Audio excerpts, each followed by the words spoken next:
भागो, यहाँ मौत फैल चुकी है, जो रुकेगा वो मर जाएगा। हमें यहाँ से निकलना होगा। शहर की दीवारें भी अब हिफाजत नहीं दे सकती। खुदा की कसम, खुली हवा में जाना होगा, वहाँ मौत हमारा पीछा नहीं करेगी। ये क्या हुआ? हम तो मर गए थे, सूरज फिर से निकल रहा है। हमारी हड्डियां और जिस्म सब वापस आ गए।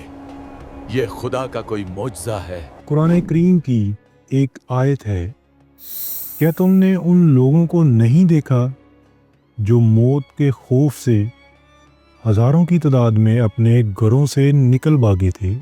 तो अल्लाह ताला ने फरमाया, मर जाओ, फिर उन्हें ज़िंदा कर दिया।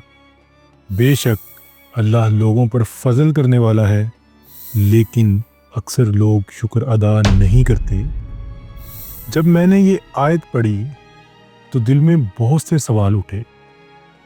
ये लोग कौन थे, कहाँ आबाद थे, और आखिर किस चीज़ ने इन्हें इतना खौफजदा कर दिया कि अपने ही घरों से फरार हो गए? भागो, यहाँ मौत फैल चुकी है, जो रुकेगा वो मर जाएगा। हमें यहाँ से निकलना होगा। और सबसे हैरान कुन बात, मरने के बाद वो सब कैसे जिंदा हुए? ये क्या हुआ? हम तो मर गए थे, सूरज फिर से निकल रहा है। इन सवालों के जवाब जानने के लिए मैंने तहकीक शुरू की, और जो कुछ सामने आया वो न सिर्फ हैरान कुन था बल्कि ईमान को झंझोड़ देने वाला भी। आइए आज जानते हैं उन लोगों की कहानी जिन्हें अल्लाह ने मौत के बाद जिंदगी अता की। ये वाक़या सूरह बकरा की आयत नंबर 243 में बयान हुआ है, लेकिन कुरान ने सिर्फ चंद अल्फाज में इस पूरे तारीखी वाक़ये की एक मुख्तसर झलक दी है। तो आखिर ये लोग कौन थे?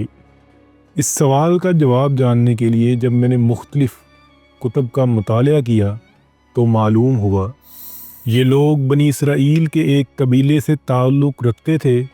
वो लोग अपने इलाके में कोई मोहलक वबा या ताउन के फैलने से इतना खौफजदा हुए कि हज़ारों की तादाद में अपने घर, शहर और ज़मीनें छोड़कर भाग निकले। शहर की दीवारें भी अब हिफाजत नहीं दे सकती। खुदा की कसम, खुली हवा में जाना होगा, वहाँ मौत हमारा पीछा नहीं करेगी। ये बात मोतबर तफासीर में भी मौजूद है, जिनके हवालाजात आप स्क्रीन पर देख सकते हैं। तफसीर इब्ने कसीर में इब्ने अब्बास रज़ी अल्लाह ताला अन्हा फरमाते हैं, ये लोग बनी इसराइल की एक कौम थे जो ताउन से भाग निकले।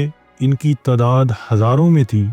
अल्लाह ने फरमाया, मरो, बस वो मर गए, फिर अल्लाह ने उन्हें दोबारा ज़िंदा कर दिया। तफसीर अल-तिबरी जामिउल बयान की भी एक रवायत है कि ये बनी इसराइल के लोग थे जो ताउन से भागे। अल्लाह ने उन्हें बतौर सज़ा मौत दी, फिर एक मुद्दत बाद ज़िंदा किया। बाज़ तफसीर में ये भी बताया गया है कि ये लोग दावरदान नामी बस्ती में आबाद थे, जो आज के शाम या इराक के करीब वाक़े थी।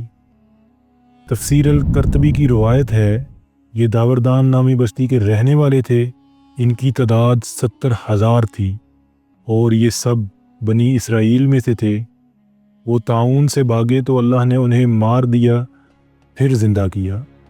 तारीख़ी और तफसीरी रवायात के मुताबिक ये वाक़या तकरीबन 570 से 580 कबल मसीह के दौरान पेश आया, यानी हज़रत हज़कील अलैहिस्सलाम के ज़माने में।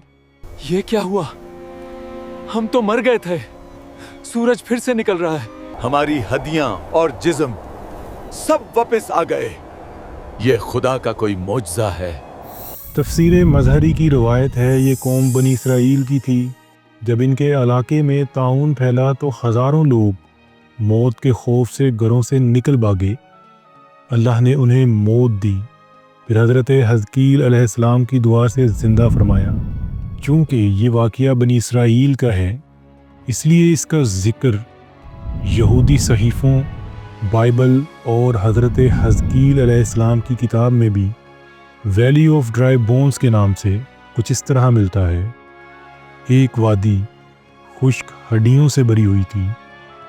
خداوند نے نبی سے کہا، کیا یہ ہڈیاں زندہ ہو سکتی ہیں؟ نبی نے جواب دیا، اے خداوند، تو ہی بہتر جانتا ہے۔ خداوند نے فرمایا، ان ہڈیوں سے کہو زندہ ہو جاؤ، اور ہڈیاں جڑ گئیں، گوشت اور جلد آ گئی اور وہ سب زندہ ہو گئے۔ خداوند نے نبی سے کہا، اسی طرح میں بنی اسرائیل کو زندہ کر دوں گا کہ وہ جان لیں کہ میں خدا ہوں۔ یہودی علماء کے نزدیک یہ ایک روحانی علامت یعنی ایک خواب تھا جو حضرت حزقیل علیہ السلام نے دیکھا، لیکن قرآن کریم سے ہمیں پتہ چلتا ہے کہ یہ ایک خواب نہیں بلکہ ایک حقیقی واقعہ تھا۔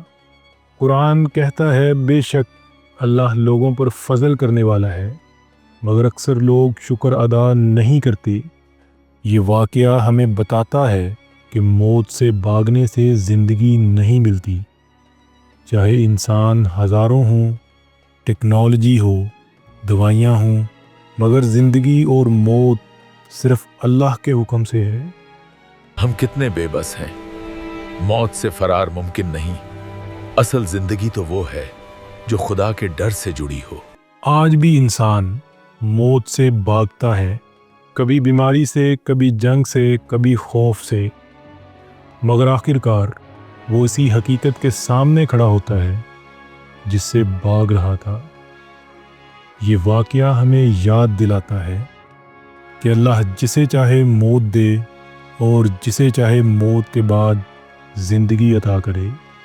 اصل زندگی وہی ہے جو ایمان سے جڑی ہو، اور اصل موت وہ ہے جب دل ذکر الہی سے خالی ہو جائے۔